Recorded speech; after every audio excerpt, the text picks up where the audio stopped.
आपका बहुत बहुत धन्यवाद हमारे शो में आने के लिए। हरे कृष्णा। मेरा नाम सुषमा छाबड़ा है। मैं कह रहा हूँ शादी जो है शादी करनी चाहिए या नहीं करनी? नहीं, आपने शादी की, हम्म। आपका फर्ज बनता है पत्नी को खुश रखना, पत्नी का ध्यान करना, क्योंकि वो आपके भरोसे है। आजकल के समाज में ये काफी चल रहा है कि ये डिवोर्स बहुत हो रहे हैं, पहले ऐसा नहीं होता था। हर कोई फ्रीडम चाहता है, वंदना कोई नहीं चाहता। ये आजकल स्ट्रेस और डिप्रेशन बहुत चल रहा है, लोग सोचते बहुत हैं। औरत आदमी की बात नहीं मानती, आदमी औरत की बात नहीं मानती। अगर पीछे जाओ अपनी लाइफ में, अगर आपको एक चीज चेंज करनी है, ठीक है, वो क्या हो? अगर हमने वो ऋण नहीं चुका है तो हमें दोबारा जन्म लेना है। दोबारा जन्म लेना ये हमारी संसार टूटा है, एक दिन में क्या है। हम क्या कर रहे हैं?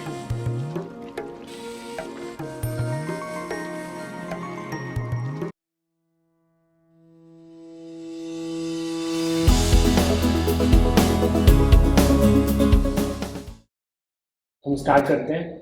आपका बहुत बहुत धन्यवाद हमारे शो में आने के लिए। हमारे शो का नाम है माइंडफुलनेस विद मनीष। वो है पॉडकास्ट का नाम, बट हम बहुत सारी बातें करेंगे। पहले आप अपने बारे में बताइए। आप आपका नाम क्या है, आप कहाँ से आए हो, उसके बाद हम आगे क्वेश्चन पूछेंगे। हरे कृष्णा। हरे कृष्ण। मेरा नाम सुषमा छाबड़ा है और मेरा आध्यात्मिक नाम है स्वर्ण राधिका माता जी, और मैं इस्कॉन से जुड़ी हूँ। और मेरे गुरु जी बहुत अच्छे हैं, गुरु माँ बहुत अच्छी है, जिनको मैं फॉलो करती हूँ। मैं अपने गुरु जी की तरह काम और सबसे मिलनसार, शांत रहना चाहती हूँ, और वैसे बनने की मैं कोशिश करती हूँ। मेरे गुरु जी बहुत ही अच्छे, बहुत, वो सबको एक समान समझते हैं। और उनसे जब हम पहली बार मिले तो हमें नहीं लगा कि ये जो है इनमें कुछ ईगो टाइप का कुछ है। तो आपने उनको गुरु कैसे बनाया? उनको मैंने गुरु इसलिए बनाया क्योंकि जब मैं पहली बार उनको मिली तो वो मुझे बहुत शांत लगी, और तभी मेरे मन में आया कि मुझे भी ऐसे। कहाँ मिले थे आपको? वो हमें 2008 में वृंदावन इस्कॉन में मिले, जहाँ डोनेशन हुआ। और आपने उनसे जाके बात करी? हाँ, उन्होंने हमें एक टेम्पलेट दिया हरे कृष्ण मंत्र का, और बोला माला के। तब वो शुरू में हमने वो टेम्पलेट और वो कार्ड जो उन्होंने दिया है, हमने घर आके एक अटैची में रख दिया, ऐसे अटैची में रख दिया। और इसी तरह आप उनसे मिले, कांटेक्ट में आए? इसी तरह मेरा उनसे कांटेक्ट हुआ, और फिर उन्होंने कहा कि आप दीक्षा लीजिए। तो मैंने फिर, उन्होंने खुद ही बोला दीक्षा लीजिए। और दीक्षा का मतलब क्या होता है? दीक्षा का मतलब होता है कि हमें परमात्मा से जोड़ना। जैसे योग का मतलब होता है, योगा नहीं होता, योग होता है। योग का मतलब होता है जुड़ना। किससे जुड़ना? परमात्मा, उस आत्मा को परमात्मा से मिलवाने के लिए ही योग करते हैं। तो वो होता है। तो फिर जब हम उनसे जुड़े तो हमें अच्छा लगा। फिर उन्होंने मेरे हस्बैंड से बात की कि आपकी वाइफ अध्यात्म की ओर बढ़ना चाहती है, तो अगर हम इसको दीक्षित करें तो आपको कोई एतराज तो नहीं है? तो मेरे हस्बैंड ने बोला ओके, जो आगे बढ़ना चाहता है बढ़। तो फिर हमारे 2012 से 4 साल लगे मुझे। मैंने पहले उनके नियम फॉलो किए। इसको उनके ना अलग नियम होते हैं। क्या क्या होते हैं? नियम ये होते हैं कि सुबह 4 बजे उठना है, मंगला आरती अटेंड करनी है। तो ये तो वृंदावन में होगा ना? हाँ, मगर घर में भी घर में उसे कर कर सकते सकते हो? हैं। अच्छा। घर में भी कर सकते हैं। तो फिर धीरे धीरे मैं उसे फॉलो करती रही।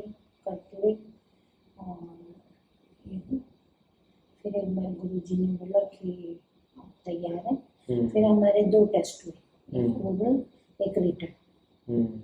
तो वो मैंने टेस्ट भी क्लियर कर दी। टेस्ट में क्या क्या था? टेस्ट में क्वेश्चन आंसर आते, ओरल में जो गुरुजी हमें समझाते हैं बोलते हैं वो हमें फॉलो करना है। तो वो क्लियर कर दिया, फिर आपको दीक्षा मिल गई। और दीक्षा के बाद क्या होता है? दीक्षा मुझे वृंदावन में मिली, इस्कॉन मंदिर में। मेरा सबसे ये सौभाग्य रहा कि मेरे हस्बैंड और मेरा छोटा बेटा वो साथ थे, मेरे साथ थे। बड़ा बेटा मेरा अमेरिका में, जो मेरा पॉडकास्ट ले। अच्छा, फिर अब ये दीक्षित होने के बाद क्या करते हैं? दीक्षित होने के बाद हमें एक नियम में बंधना पड़ता है। जब तक हम किसी चीज से बंधेंगे नहीं तब तक हम हमारा माइंड खुद मतलब वो होता है ना, क्या कहते हैं, एक मंकी की तरह घूमता रहता है, तो वो स्थिर हो जाता है। उसमें हमें 16 राउंड करना होता है, वही रूटीन में होता है जो भगवान जी को भोग लगाना है, या लहसुन नहीं खाना और भोग लगा कर ही खाना है। तो सवेरे उठ के मंगला आरती करनी है। तो मैं तो ये रेगुलर में ही थी, मगर मेरी बीच में तबीयत खराब होने लग गई। तो थोड़ा फिर मैंने थोड़ा कम कर लिया, क्योंकि हेल्थ इज वेल्थ। अगर पीछे जाओ अपनी लाइफ में, अगर आपको एक चीज चेंज करनी हो, ठीक है, वो क्या होगी? मैं तो चाहूँगी कि कैसे हमारा टाइम बीत गया गलत, उसमें टाइम बर्बाद हो गया हमारा। वो कहते हैं ना, जब जागो तभी सवेरा। तो अब मुझे यही लगता है कि वो जो टाइम बीता है ना, वो हमारा सारा बर्बाद हो गया। नहीं तो हम कब से अपना हरे कृष्ण महामंत्र जप रहे होते। बट ठीक है, जब से चालू हुआ वो भी ठीक है। वही तो कह रही हूँ, जब जागो तभी सवेरा। आजकल की एज में आप क्या देख रहे हो, क्या लोग कहाँ जा रहे हैं, क्या कर रहे हैं? बच्चे पैदा होते हैं तो उनके माँ बाप उनको किस दिशा में लेके जा रहे हैं, क्या क्या प्रॉब्लम देख रहे हो आज के? बच्चे जब पैदा होते हैं, उनको जब वो गर्भ में होते, अभी वो बाहर भी नहीं आते, उससे पहले मदर को ही ध्यान देना चाहिए। अच्छी शिक्षा वहीं से मिलनी चाहिए। मतलब मैंने ये भी देखा है, जब बच्चे कॉपी करते हैं, वो उनको सिखा नहीं सकते कि भाई तू ये कर, तू ये कर। वो कॉपी करते हैं जो मम्मी पापा कर रहे होते हैं। तो अगर मम्मी पापा जो है मोबाइल पे लगे, वो मोबाइल पे लगे, तो वो किताब पढ़ लें, वो भी किताब पढ़ेगा। नहीं, जैसे आप देखो ना, मंदिर जाते माँ बाप मत्था टेकते हैं, बच्चे को कोई बोलना पड़ता है? बच्चा तो अपने आप ही मत्था टेकता। वो संस्कार माँ बाप के गर्भ से भी आते। जब बच्चा गर्भ में हो, चाहे उस समय तो पता नहीं होता ना बेटा है कि बेटी, कोई भी माँ गर्भवती है, तो वहीं से संस्कार देने शुरू करते। भागवत पढ़े, रामायण पढ़े, संतों का संग करें। जैसे बाहर, जैसे मैं वहाँ रहता हूँ अमेरिका में, कैलिफोर्निया, वहाँ पे तो है नहीं ज़्यादा। तो वहाँ पे अगर कोई बंदा बाहर रह रहा हो तो कैसे संतों का संग करेगा? क्यों नहीं, वहाँ इस्कॉन मंदिर है ना। इस्कॉन मंदिर जगह होता है तो वहाँ मिल जाते हैं। हाँ, वहाँ सवेरे शाम अपना जाए, बैठे, उनसे बातें करें, भगवान की बातें करें। वहाँ पर भी संत होते हैं, गुरु होते हैं, सब जगह होता है। ये तो क्या होता है, हम ना बहाना बना लेते हैं कि हम कैसे जाए, हमारे पास तो टाइम नहीं है। बाकी काम के लिए हमारे पास टाइम होता है, मोबाइल देखने के लिए टाइम होता है, रील देखने के लिए टाइम होता है, और उस टाइम में इस काम में दे देना चाहिए। हाँ, एक अपना टाइम पीरियड बना ले कि मेरे को इस टाइम में ये करना है, इस टाइम में ये करना है। वैसे हमारे स्कूल में तो सुबह सुबह माला बोली गई है, मगर हम जब गृहस्थी हैं तो मान लो हमारे बच्चे ने स्कूल जाना है, अगर हम माला करते रहेंगे, बच्चा स्कूल कैसे जा पाएगा? पति ने ऑफिस जाना है, माला करते रहेंगे, पति तो भूखा चला तो जाएगा। वो उसको भी काम दे, इम्पोर्टेंस देनी है गृहस्थ। गृहस्थी के लिए सबसे इम्पोर्टेंट भक्ति यही है। हाँ, सुना। मैं कह रहा हूँ शादी जो है, शादी करनी चाहिए या नहीं करनी चाहिए? शादी करनी चाहिए। अगर शादी करने का एक अलग होता है, हमारे माँ बाप पर 4 ऋण होते हैं। एक होता है माँ बाप का ऋण, एक होता है ऋषि ऋण, एक होता है देवताओं का हमारे ऋण। ऋण होते हैं उन पे। हाँ, अगर हमने वो ऋण नहीं चुकाए तो हमें दोबारा जन्म लेना होगा। दोबारा जन्म लेना। ये हमारे धर्म में उसमें लिखा हुआ है। हाँ, अगर आप सन्यासी बन गए तो तब बात ये, अलग है। हाँ, तब ये ऋण नहीं होता। पर सन्यासी का अलग होता है। हाँ, तभी आपके ऋण, जब आप सन्यास धारण करते हो तभी आपके 4 ऋण उतर जाते हैं अपने आप ही। पर आप बाद में सन्यासी बन जाओ। बाद में गृहस्थ करके आप सन्यासी बन सकते हैं, गृहस्थ की पूरी जिम्मेवारी निभाकर। ये न हो आपने गृहस्थ में आए, आपने देखा अरे यहाँ तो बड़ी कष्ट है, बड़ी मुसीबतें हैं, बड़ी प्रॉब्लम है, भाग जाऊं गृहस्थ से, तो वो फिर आपके ऊपर तो चढ़ता जाएगा, कर्ज चढ़ता जाएगा। उसको पूरा आप पत्नी, आपने शादी की, आपका फर्ज बनता है पत्नी को खुश रखना, पत्नी का ध्यान करना, समाज से उसकी रक्षा करना, क्योंकि वो आपके भरोसे आएगी। अगर आपने वो पूरा नहीं किया तो सबका ऋण चढ़ेगा, तो फिर आप क्या होंगे? आप ऋण हो ही नहीं पाओगे। तो इसलिए शादी इम्पोर्टेंट है। शादी भी जरूरी है। बट अच्छा पार्टनर फाइंड करना भी इम्पोर्टेंट है। अच्छा, अगर पार्टनर अच्छा नहीं मिला तो फिर शादी भी खराब हो जाएगी, वो भी है। तो एक आजकल के समाज में ये काफी चल रहा है कि मतलब ये डिवोर्स बहुत हो रहे हैं। पहले ऐसा नहीं होता था आपके टाइम में, तो ऐसा क्यों हो रहा है आजकल? एक्चुअली क्या है, एजुकेशन ने सारा वो कर दिया ना। एजुकेशन किस फील्ड में चली गई, किस वेव में चली गई, फील्ड नहीं, किस वेव में चली गई। हर कोई फ्रीडम चाहता है, वंदना कोई नहीं चाहता। बट ये शादी में बांधती है, बट हर कोई खुला होना चाहता है। बट मैंने ऐसा भी सुना है कि जो है वो हम शरीर नहीं, हम आत्मा है। आत्मा का गोल ही होता है कि फ्रीडम, और शरीर का गोल होता है कि चलो बंद के रहना, हमें उसमें रहना है, परिवार में रहना है। वो होता है शरीर का जो गोल होता है। तो फ्रीडम हमारा होना नहीं चाहिए, हमें फ्रीडम में ज़्यादा जाना चाहिए, ऐसा नहीं होना चाहिए, हमें बंद के रहना चाहिए। तो लोगों में वो चीज़ चली गई है, लोग चाहते हैं फ्रीडम। फ्रीडम में क्या है, आप कुछ भी खुला वो करने लग जाते हैं। गृहस्थी में क्या है, आप एक ही स्त्री के साथ बने रहोगे, वफादार रहोगे। हम पशु पक्षी नहीं है, हम जानवर नहीं है,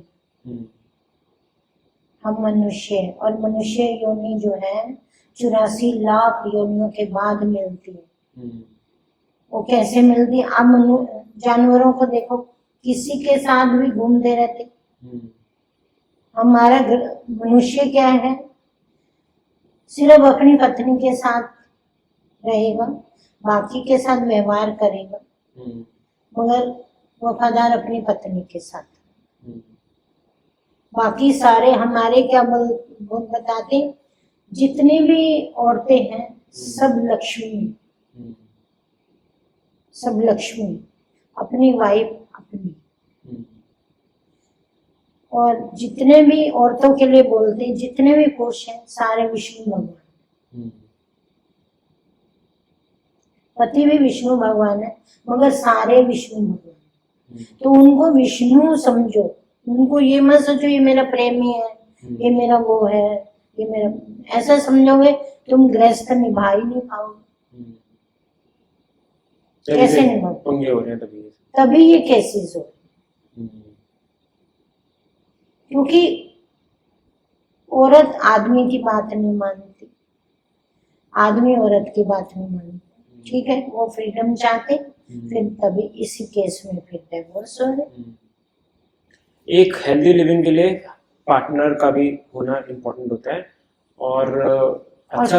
हाँ, पार्टनर भी अच्छा होना चाहिए। हाँ, ये नहीं हो कि वो उस रास्ते जा रहा है, वो दूसरे रास्ते जा रहा है, ऐसे नहीं। गोल सेम होना चाहिए। आपका जो लक्ष्य है कि अगर आपको योगा करनी है तो दूसरा पार्टनर बोले हाँ चल भाई मैं तो सपोर्ट करता हूँ, हाँ, ना कि तू कर मैं तो भाई मैं तो बैठा। हाँ मैं तो अंदर बैठा।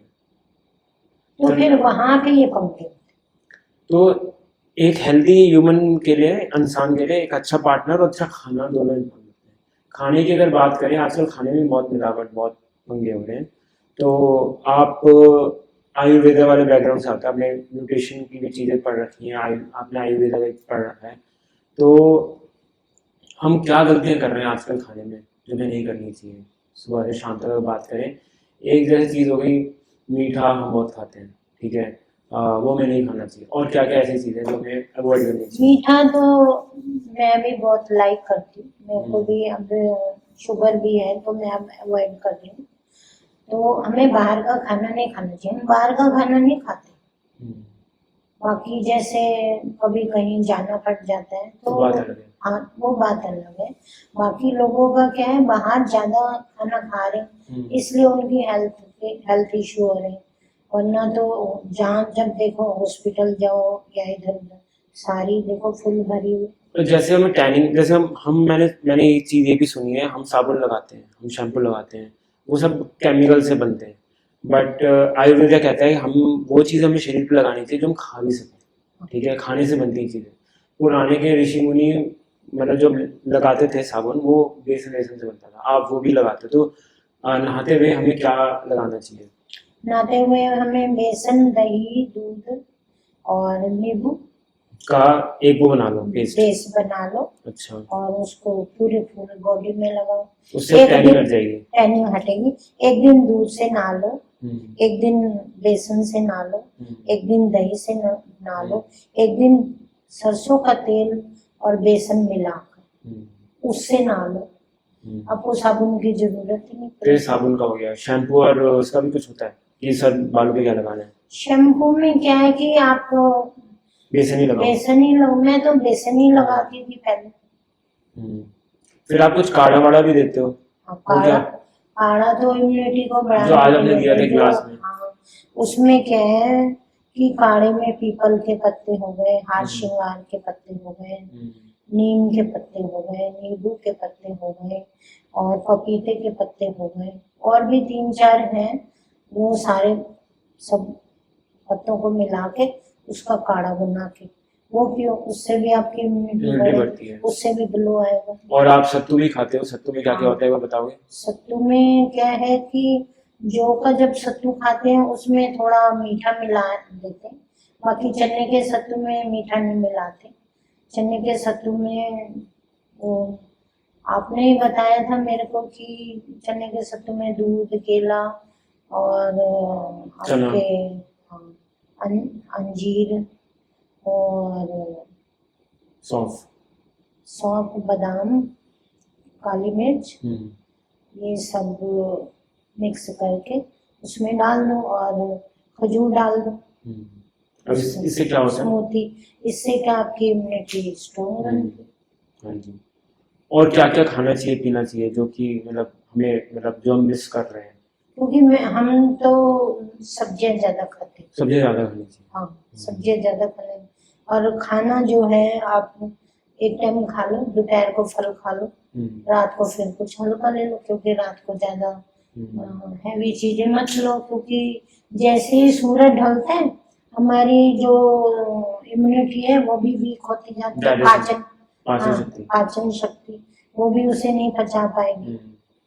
दिन में आप खा लो, रात को थोड़ा कम खाओ, तो फिर रात को। ये आजकल स्ट्रेस और डिप्रेशन बहुत चल रहा है, लोग सोचते बहुत हैं। आपने सोचने की बात करी, इसका हटाने का तरीका क्या है? इसमें क्या होता है, जैसे परिवार के लोग हैं, परिवार में नोक-झोंक तो चलती रहती, मगर क्या है कि अगर लंबी नोक-झोंक चली तो फिर हम सारा दिन वही सोचते रहेंगे, फिर हम खुश नहीं रहेंगे। उसका हटाने फौरन उसके जाके गले मिल लो, सॉरी बोल दो। जिससे लड़ाई बड़ाई हुई है। सॉरी बोल दो, फोन पे सॉरी बोल दो। तो नहीं तो अगर आपने सॉरी नहीं बोला, आपकी चाहे गलती, आप ये मत सोचो हमारी गलती हम इसलिए सॉरी बोल रहे हैं। ये मत सोचो कि हमारी गलती है हम इसलिए सॉरी बोल रहे हैं। हम इसलिए सॉरी बोल रहे हैं कि हम नहीं चाहते हमारा परिवार अलग। एक अपनी फैमिली प्लान बताओ ना, आपकी फैमिली कितनी बड़ी है, आपके मम्मी पापा और भाई बहन? मेरे माँ बाप बहुत अच्छे हैं और मेरे माँ बाप ने जो भी मुझे सिखाया और मैंने उसे पूरा जीवन में उतारा, वही मैंने बच्चों को सिखाया। मेरी फैमिली में मेरे भाई और मेरी भाभियाँ, मेरी बहन भी बहुत अच्छी। कितने भाई हैं? 3 भाई हैं और 3 बहन। ओके। बहुत अच्छे, और मेरे माँ बाप बहुत अच्छे हैं। मैं उनको ये नहीं बोलती वो अब इस दुनिया में नहीं है, मगर मैं उनको बोलती हूँ है, क्योंकि वो साथ में।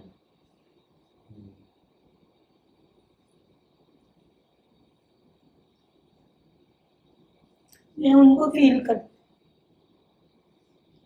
नहीं वो बहुत अच्छे हैं, मेरे को पता है। क्योंकि उन्होंने हमें ये सब नहीं बताया ऐसे करो ऐसे करो, मगर हमने उनसे बहुत कुछ सीखा, बहुत कुछ।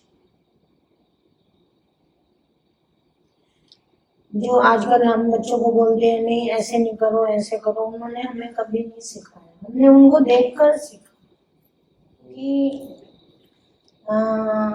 उन्होंने हमें जो जो करते थे ना, हम अपने आप ही सीख जाए। उन्होंने हमें ये कभी नहीं कहा इस रास्ते चलो या उस रास्ते चलो, ऐसे बैठो ऐसे करो ऐसे खाओ, कभी नहीं कहा। हमने उनको देखकर सीखा। और वो मेरे जो फादर हैं, वो मेरी मदर, दोनों इतना स्पिरिचुअल थे, भक्ति भाव वाले, कि उनके घर हर समय जो उनके गुरु की ग्रंथ था वो हर समय खुला रहता था और वो हर समय उसको पढ़ते थे, रोज पढ़ते। वो स्वामी टेऊराम जी से जुड़े हुए थे, हरिद्वार में है उनका आश्रम और फरीदाबाद में भी है। तो उनके बहुत अच्छे वो थे। वो तो उनके गुरु तो ऐसे थे जैसे उनके पास ये लोग जाते थे ना, सब परिवार समझ के वो उनका ध्यान करते, जैसे जो आपके मतलब मम्मी पापा के गुरु थे। जिसको ये समझ आ जाए, ये ज्ञान हो जाए। भक्ति महारानी क्यों रो रही? भक्ति महारानी एक माँ है, उनके 2 बच्चे ज्ञान और वैराग्य। वो रो रही है, वो इसलिए रो रही है क्योंकि भक्ति महारानी खुद यंग है, बच्चे बूढ़े हैं। माँ कभी यंग होती है, जब बच्चे जवान होते हैं तो माँ बूढ़ी हो जाती है, मगर यहाँ पर उल्टा हो जाता है, माँ यंग है और बच्चे बूढ़े। भक्ति तो है हमारे जीवन में, मगर ज्ञान वैराग्य नहीं, उनको छोड़ना ही नहीं चाहते। ये भी मेरा, ये भी मेरा, ये भी मेरा। जब तक ज्ञान आएगा तभी वैराग्य आएगा। इसलिए बोले भक्ति करो।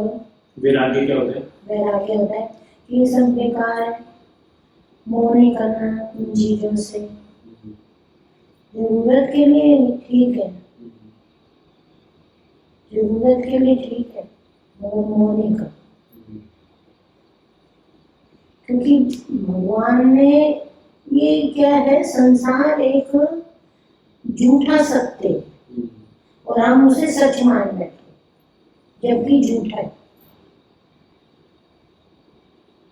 सारे धर्म बोलते हैं वैसे ये सब चीजें, मतलब हर किसी का तरीके अलग होते हैं, बट चीजें ही बोलते हैं। चीज वही कि संसार झूठा है, एक दिन हमें जाना है, हम क्या कर रहे हैं यहाँ पे, टाइम बर्बाद कर रहे हैं, भगवान का नाम लो। नहीं, हम सनातन धर्म में आए हैं। हमारा सनातन धर्म का नियम क्या है कि चोटी रखनी है, जनेऊ पहनना है, सुबह उठ के नहाना है, धोना है, तिलक लगाना है। बिना तिलक लगाए तो भगवान के पास जाना भी नहीं चाहिए। हम क्या मुंह लेकर जाए अपने पिता के पास कि मैंने तेरे को इसलिए भेजा था। जब बच्चा माँ के गर्भ में होता है उल्टा लटका होता है, सिर नीचे पैर ऊपर। बताओ कितना भयावह स्थिति होती है। हाथ जोड़ के बैठो, मेरे को बाहर निकालो, मेरे को बाहर निकालो। भगवान कहते मैं बाहर नहीं निकालूंगा। मेरे को पता है तू अभी हाथ जोड़ के बैठा है, मेरे को मेरी प्रार्थना कर रहे हैं ना। जैसे ही बाहर निकालूंगा तू माया में फंस जाएगा। माया में फंसेगा तो मुझे भूल जाएगा। वो कहते नहीं भूल, ये बात भगवान से वो बातें करते हैं। फिर एक हवा का झोंका आता है, बच्चा बाहर आता है। आते ही फिर वही झमेला दुख का। हमें इसलिए बताया जाता है कि आप करो, काम करो, पढ़ाई करो, नौकरी करो, सब काम करो, मगर पहले भगवान का करो। भगवान को सेंटर में रखो। इधर बच्चे रखो, इधर परिवार को रखो। हम जैसे ही भगवान को सेंटर में रखेंगे तो भगवान हमारे साथ रहेंगे। हम पहले फैमिली को देंगे टाइम, परिवार को देंगे टाइम, फिर आएंगे भगवान को। भगवान भी फिर कहूँगा, मैं भी फिर तेरे को लास्ट में देखूंगा। अच्छा, भगवान को हम ताजे फूल चढ़ाते हैं कि बाद से फूल चढ़ाते हैं? ताजे। तो ताजे फूल सवेरे खिलते हैं ना, दोपहर के बाद कैसे हो जाते हैं, शाम को कैसे हो जाते हैं, जब गिर जाते। ये जो प्राकृतिक है, नेचर, ये हमें सिखाती है। हम वो सीखना ही नहीं चाहते। कभी हमने अपने पेड़ पौधों से बातें की, वो भी लिविंग है। मैं अपने पेड़ पौधों से गले मिलके हरे कृष्णा बोलती हूँ।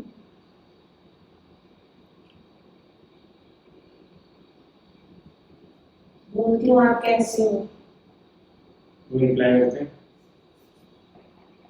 रिप्लाई करते हैं, वो हरे भरे रहते हैं। पर अंदर से खुश हो। उससे क्या है, वो वेट करते हैं कि कोई तो आएगा। मैं पार्क में रहती थी ना, मेरे एक तरफ पौधे रखे रहते थे, एक तरफ दूसरों के। तो वो नीचे 5 नंबर वाले अंकल बोलते, जब से आप चले गए हो, आपके पौधे ले गए हो, तब से खाली हो गए, मुझे अच्छा नहीं लगता। आप हर पौधे से बात करते। कैसे करते हो आप? ऐसे करेंगे, हरे कृष्णा, लव यू, कैसे हो?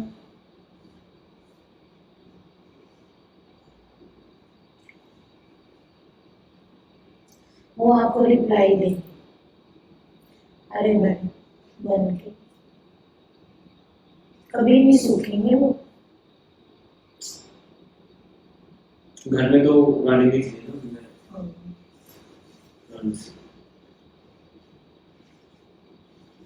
क्योंकि उनमें भी वो है ना, जड़। भगवान कहते हैं ना, जड़ में भी हूँ, चेतन में भी हूँ, मुझे महसूस करो। आप कहते हो ना भगवान आपको मिले, आप में भगवान है, सब में भगवान है।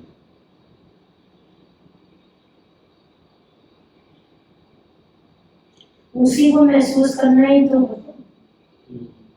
अनुभव तो कई होते हैं।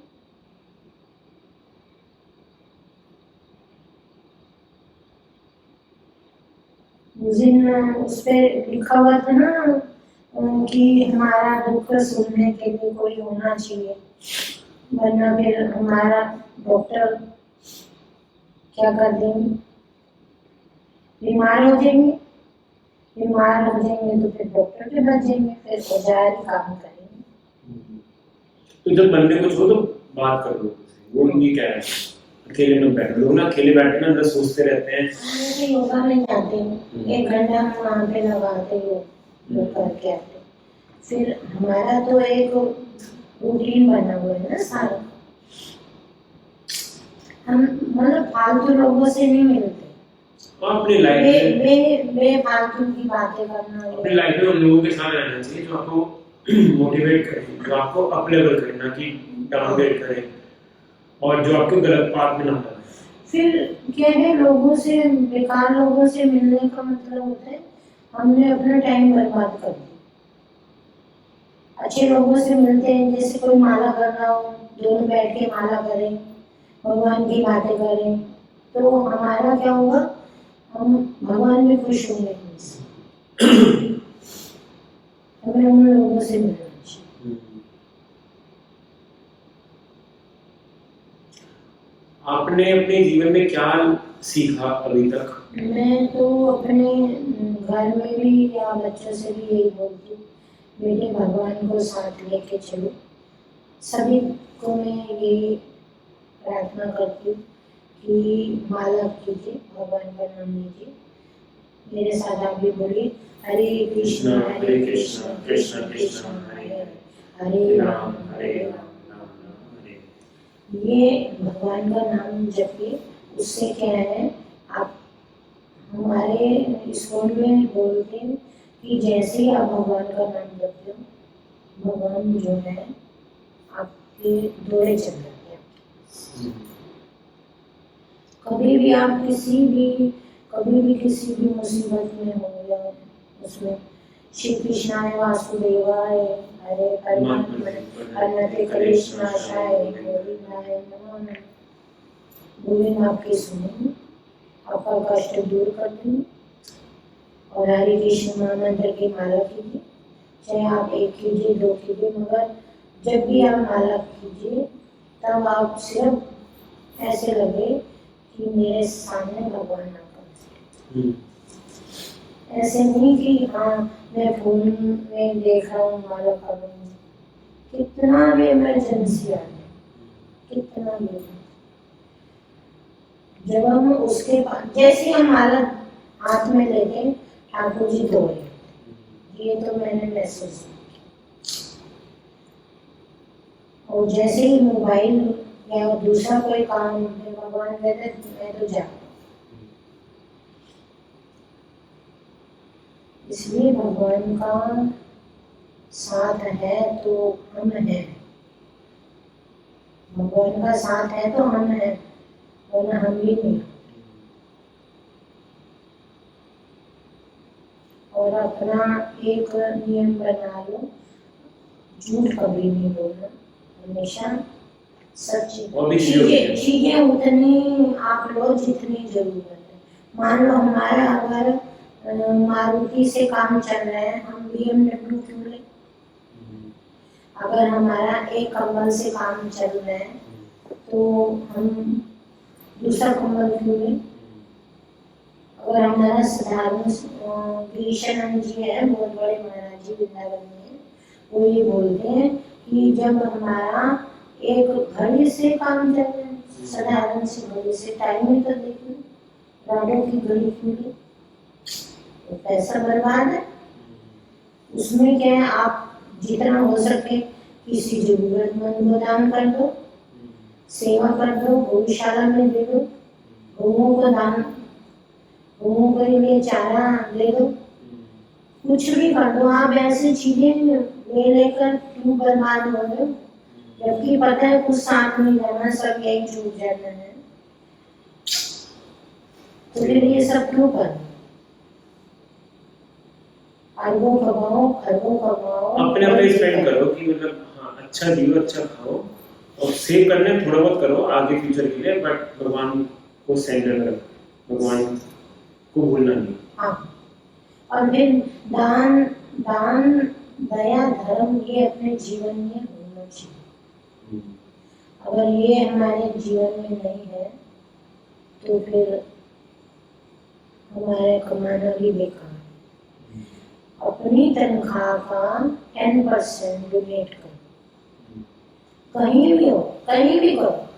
जरूरी नहीं है कि जहाँ वो हो रहा है कि नहीं यहाँ ही करूँगा, कहीं भी आप दे सकते हैं।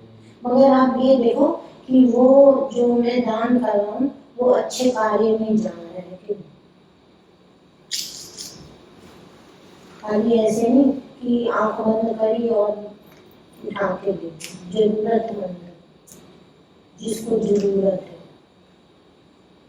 जरूरत मीन्स जैसे कोई बेचारा भूखा है, रोटी देना लेकर अपनी थाली उठा दो, इतना खुशी मिलेगी, सारा दिन खुश रहोगे।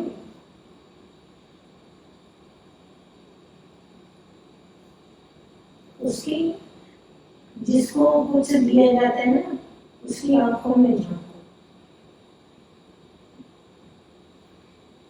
बता नहीं सकते। एक सेठ थे, मैं एक छोटी सी स्टोरी बताना चाहती हूँ। एक सेठ थे, वॉकिंग पर जाते थे, एक भिखारी उनको रोज मिलता और वो सेठ अपनी जेब से उसको कुछ न कुछ देते थे। ये उनका रोज का रूटीन था। एक दिन क्या हुआ, सेठ वॉकिंग के लिए जा रहे थे, रास्ते में वही भिखारी उनको मिला। जैसे ही उसने हाथ आगे बढ़ाया तो सेठ ने पॉकेट में हाथ डाला, देखा तो आज वो पास सिलाए नहीं थे। उसके बाद भूल गए पर्स उठाना। तो वो कह रहे यार आप तो मैं पर्स मिल रहा है। तो वो सेठ ने क्या किया, उस भिखारी के साथ बैठ गए, उसकी पीठ से लाई प्यास, और वो जो भिखारी था इतना खुश हो गया कि सेठ आज आपने मेरे को दुनिया भर की दौलत दे दी, मेरे को अपना इतना कीमती टाइम दे दिया। किसी के आप हमदर्द बनते, किसी के आंसू को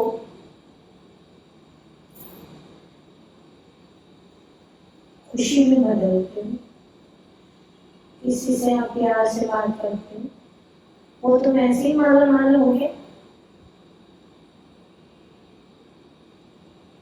हमें जीवन में ये सीखना, ऐसा कमाते सब है, मगर उस पैसे का किस तरह हमें यूज करना है, कैसे करना है, ये तो बहुत कम लोग करते हैं। हमें हमेशा शांत हम्बल रहना चाहिए सबके प्रति।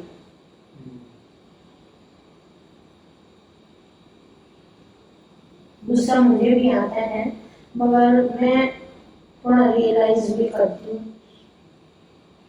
मगर टचवुड में ऐसे को मेरे दोनों बच्चे बहुत अच्छे हैं। आप अच्छे हो? आप अच्छे हैं। आप दोनों बहुत अच्छे, हमारा बहुत ध्यान करते, बहुत ज्यादा। उसके लिए हरे कृष्ण, हरे कृष्ण, हरि बोल। हरि बोल। पॉडकास्ट और कर सकते हैं बाद में, बट आज के लिए आई थिंक ठीक है। हरे कृष्ण, हरे कृष्ण, कृष्ण कृष्ण, हरे हरे, हरे राम, हरे राम, राम राम। हरि बोल। हरि बोल। माता जी, थैंक यू सो मच मेरे शो में आने के लिए। धन्यवाद। जंगल